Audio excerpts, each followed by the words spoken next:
Hello, my name is Philip Wolfe. I'm a postdoc at MIT in the Laboratory for Aviation and the Environment, and I'll be discussing aviation emissions and their relevance across different scales. So my talk will be fairly high level as an overview, as the speakers that are following me will get a bit more technical. So I always like to start out with starting with a framework, which is that we start with aviation, that we have aviation and we should recognize that perhaps it provides some value to somebody in society.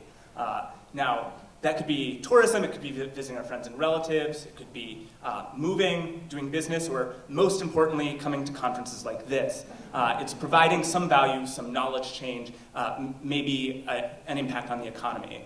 But not all outputs of aviation are good. We heard about noise this morning. But what happens when we fly aircraft? Well, aircraft, like all conventional combustors, burn fuel and produce CO2 and water. Now, aircraft are very efficient at combusting. So the fuel goes in, they are able to combust most of what goes into CO2 and water. But there's a very small percent of things that come out that are not CO2 and water, generally from what we call incomplete combustion. And what happens is that when we emit these from aircraft at altitude, they undergo different physical and chemical processes, and they'll persist in the atmosphere over time. Now, the things that persist over time range from these initial CO2 and water to other things, such as we can form ozone from flying aircraft, or we produce clouds or contrails. And as these persist, what they do is they change the radiative budget of the Earth. So the Earth receives radiation from the sun, and then it re-emits radiation, and we would hope that this would be in balance, or we would continue to heat up until the world caught on fire. And so in general, there is a level of balance here, but what happens is as these species persist in the atmosphere, they change for a period of time that balance of incoming and outgoing radiation, leading to temperature change and what we know as climate change. And now, this has been studied extensively since we sort of first realized this with the greenhouse effect in the 1880s, where Svante Arrhenius determined that if there wasn't water in our atmosphere, the Earth's average temperature would be about 4 degrees. And so we were able to show that the greenhouse effect existed, and over time we've better understood the role that plays in controlling the Earth's temperature and other systems. Now, some of these impacts from aviation actually lead to cooling. Aviation emits sulfates, and sulfates actually have a response where they reflect at a different level than they absorb light, and they can actually cool the Earth. But most of the impacts from aviation are warming, and they override the impacts that could be cooling, because we're producing much more CO2 than we are sulfates. And the impacts from aviation occur across different temporal scales. Clouds that form out of the contrails that form out of the back of flights will only last in the air for about 6 hours at most, often far less. But CO2 is remarkably stable, and it can last in the atmosphere for hundreds of years. Now, that's not the only impact of emissions. Emissions can also have impacts on our local air quality.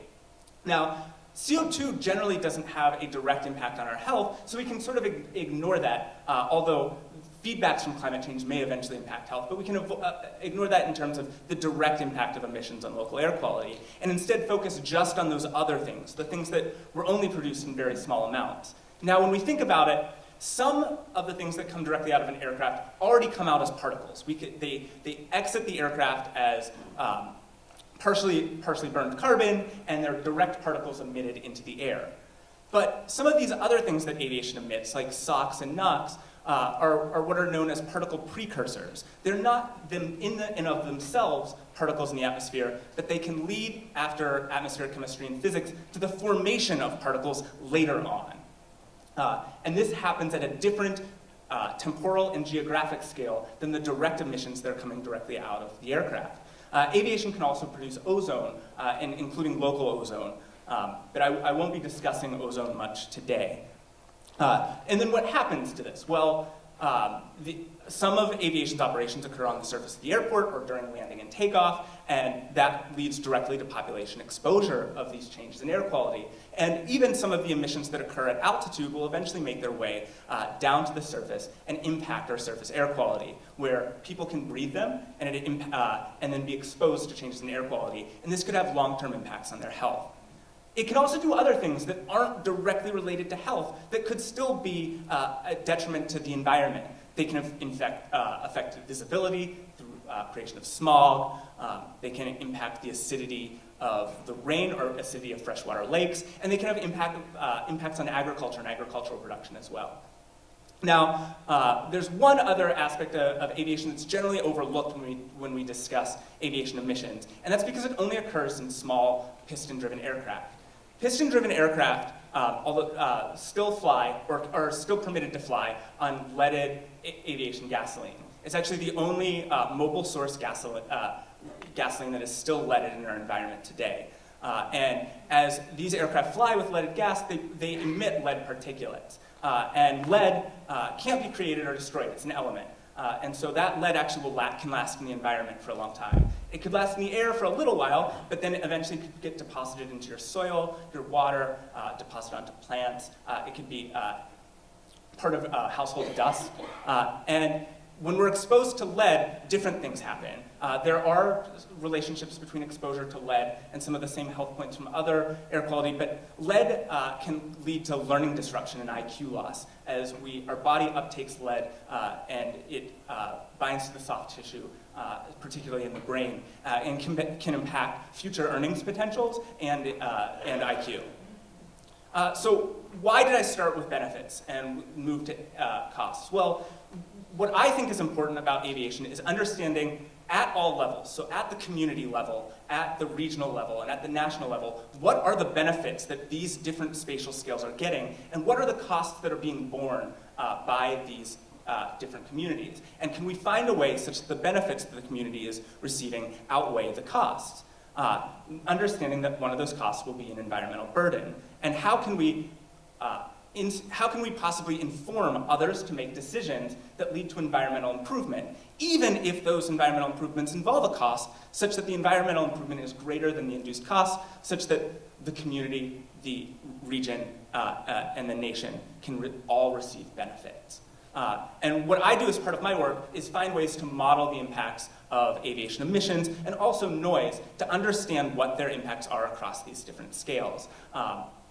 And so I've developed or co-developed different models that look at how we can measure the impact of noise, air quality, and climate on a variety of different metrics. So not just on what is the level of air quality, but what's the level of exposure, and then what's the level of health impact, and then what's the cost the community is bearing from that. And then being able to present these across a variety of different scales so communities can have better knowledge of the impacts that they're seeing, but also so that we can lead to better decision making. And I want to put out a disclaimer is that I'm not the one making decisions, and I don't want to say that in the fact that we're modeling potentially a monetary impact from noise, that we're saying that is definitely your valuation of noise. I'm trying to inform decision making. I'm an engineer. I get nervous even thinking about talking to other people. I'm not going to be the one making the decision. It's more about providing information for others so that they can understand across the metrics that are important to them what's important. So let's get into aviation's impact on the climate. Now, as a measure of scale, aviation's impact on the climate is mostly global. It's global enough that we can just consider it a global impact. And what does that mean? It means that when we emit a unit of CO2, we expect it to last in the atmosphere for a long time. Some of that CO2 will be respirated by plants and will end up in our trees. Some of it will be dissolved into the ocean. So some of it leaves the atmosphere rather quickly, but CO2 is pretty stable. And the rest of that CO2 will last in the atmosphere could last in the atmosphere for hundreds of years. And therefore, we consider CO2 that's emitted to be sort of globally well mixed. It doesn't matter where it's emitted, it'll eventually be somewhere in the atmosphere. And so a unit of CO2 emitted on a runway in the Philippines will have the same impact to you as a unit of CO2 emitted on a plane taking off in Boston. Now, you can walk through this pathway of that we emit CO2 and it lasts in the atmosphere for a long time to understand how that changes the radiative balance, the energy balance of the Earth, how that impacts the temperature of the Earth, and then use very detailed economic modeling to see where, because of these temperature changes, we have different growth in agriculture, different levels of sea level rise, and how we expect that to change production and welfare in the future. And so we can model the impact of aviation's impact on the climate across these different metrics from concentration to welfare. So what does it look like? Well, if we flew aviation from starting today for the next 30 years, this is sort of what our best scientific guess of what would, the world's global temperature would look like. And there are a few things that are important here. This is looking at what would happen if we flew aviation for the next 30 years. And the first important thing is even if we stopped flying planes 30 years from now, the effects from flying planes today would persist. So we would still have induced temperature changes into the future, even if we stopped flying planes. What else is important? Well, the impacts of CO2 are shaded in gray, and we can see that those persist for a long time. But they actually make up potentially a small percentage of the early changes in temperature. And in fact, some of the other shorter-lived effects can have a greater impact on our near-term climate response. For instance, while very highly uncertain, so I'm not showing the uncertainty, I'm just showing one potential value, the impact that aviation has on cirrus clouds could actually be leading to greater near-term warming than CO2. But of course, if we stopped flying in 30 years or found a way to stop producing these clouds in 30 years, that would go away almost immediately, where the CO2 would continue to last in our atmosphere. Also, as I mentioned, some of the impacts are cooling, but as you'll notice, these cooling impacts are always overwhelmed by the warming impact. So the net impact is still expected to be warming, but we need to understand these cooling impacts so that we're not overcounting the effect that we think aviation has on the global climate. And it should be noted that aviation currently contributes to about 2 to 3% of global CO2 emissions. So it's not the largest driver of CO2 emissions, but if we look at the impact that these short-lived species have, it means that it may be contributing about 5% of our current warming. That's climate. Then the impacts that we have on air quality aren't as simple as climate when it comes to scale, because they occur across scales, and they have impacts that may be different on local, regional, and global levels. I'll be talking mostly about fine particulate matter, so that's particulate matter that has an aerodynamic diameter of less than 2.5 microns. And as you can see on this slide, that's these particulate matters that are smaller than a human hair. So they're not ultrafine particulates, but they're small particulates that are emitted either directly from the aircraft or formed based on other things that are emitted from the aircraft. Now, population exposure to PM2.5 is linked to a wide array of health impacts, from increased asthma to premature mortality to hospital admissions, among others. It's recently been estimated that aviation itself contributes a best guess estimate of about 1,200 annual premature mortalities in North America based on particulate matter impacts. Just to put that into scale, there are, I think, close to 3 million mortalities a year, so it's not an overarching component of total mortalities, but it is a significant number. And as I mentioned, it's caused both by these direct emissions, which I'll call primary, and these secondary ones, the interactions, which I'll call secondary. And so how does this impact across scales? Well, let's imagine an aircraft that's currently right now on a runway in the UK, and how does it affect us here? Well, it would have to have some effect on the globe, would be what we would be concerned about. But the people who are in the UK might actually be more concerned about the impacts that are happening locally. And when you look across these different scales, we see different drivers of the impact of exposure to particulate matter. As we get closer and closer to an airport, we find that the direct emissions of particulates that occur at the airport, so in taxi and takeoff, are the largest driver of the exposure rate to particulate matter in the direct vicinity of the airport. But as we move to the regional level, what we find is that it's these secondary particulates, and particularly secondary particulates that come from the landing and takeoff operations, that are contributing more and more to our air quality degradation. And then as we move to the global level, we find that full flight emissions, so emissions that are occurring at altitude, are actually impacting our air quality on the ground. And so if we were looking at an aircraft at Heathrow right now, we would, its impact on us, we would want to learn about its full flight emissions. Or if we wanted to learn something about Boston Logan, we would be more concerned about its direct emissions of particulates at the airport.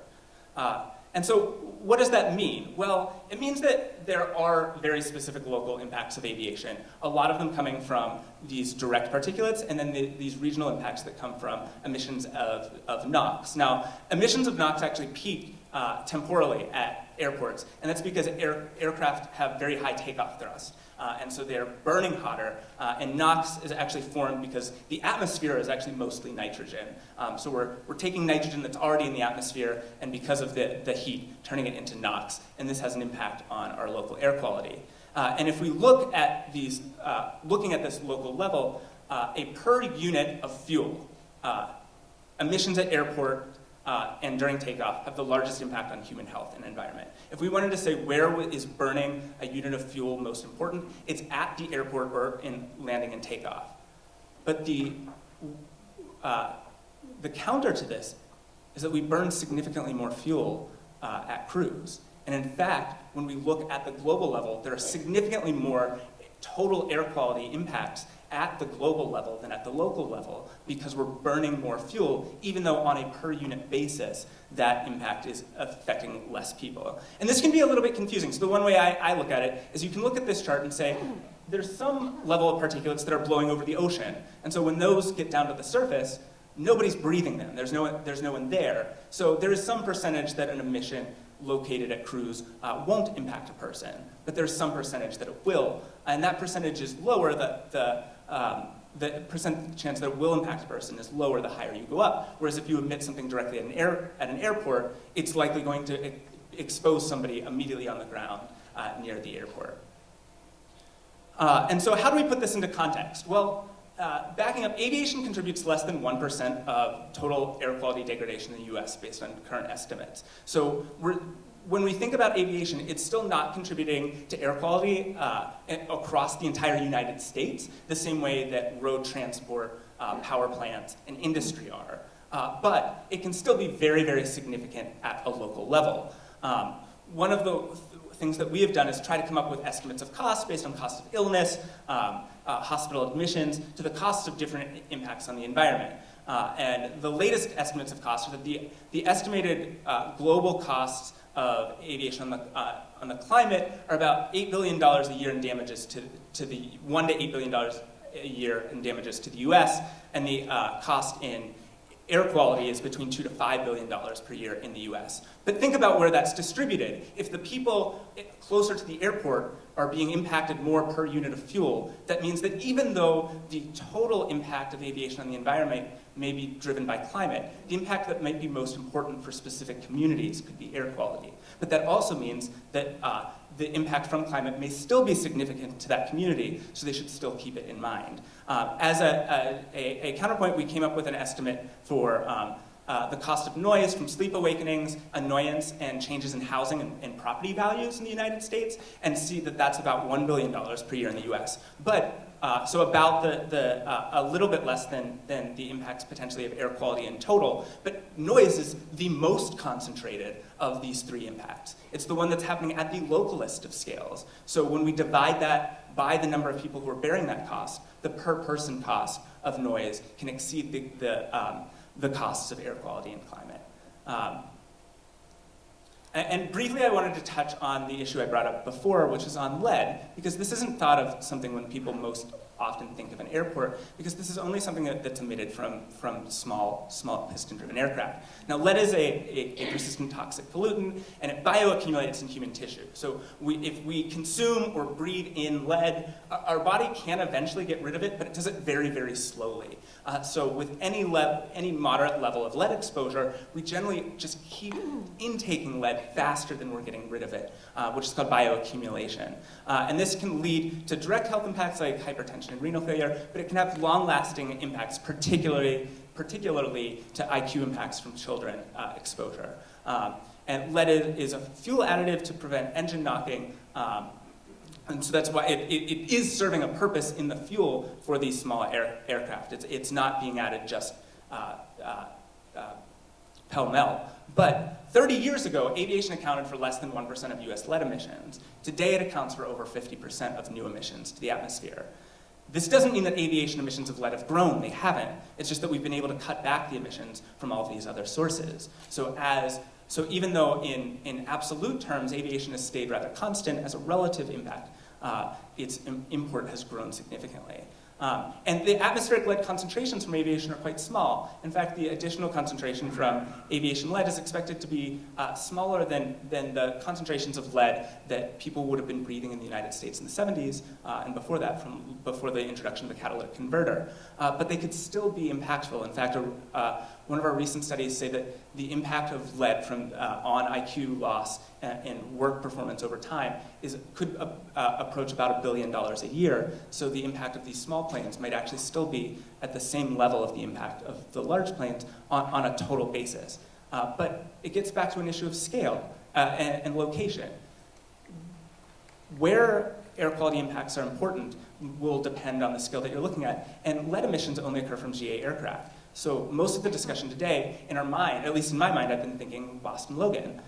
Hanscom Field has nearly triple the lead emissions of Boston Logan.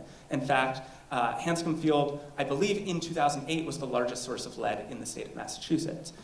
So the impact that people are seeing, whether it be from climate air quality or even this potentially more uncertain. So I do want to throw out that the uncertainty in the level of impact from lead from aviation is very uncertain at this point, are a matter of scale.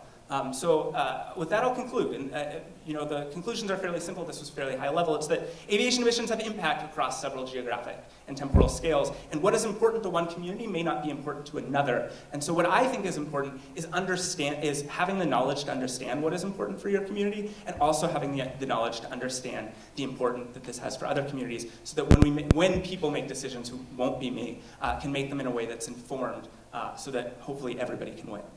Thank you.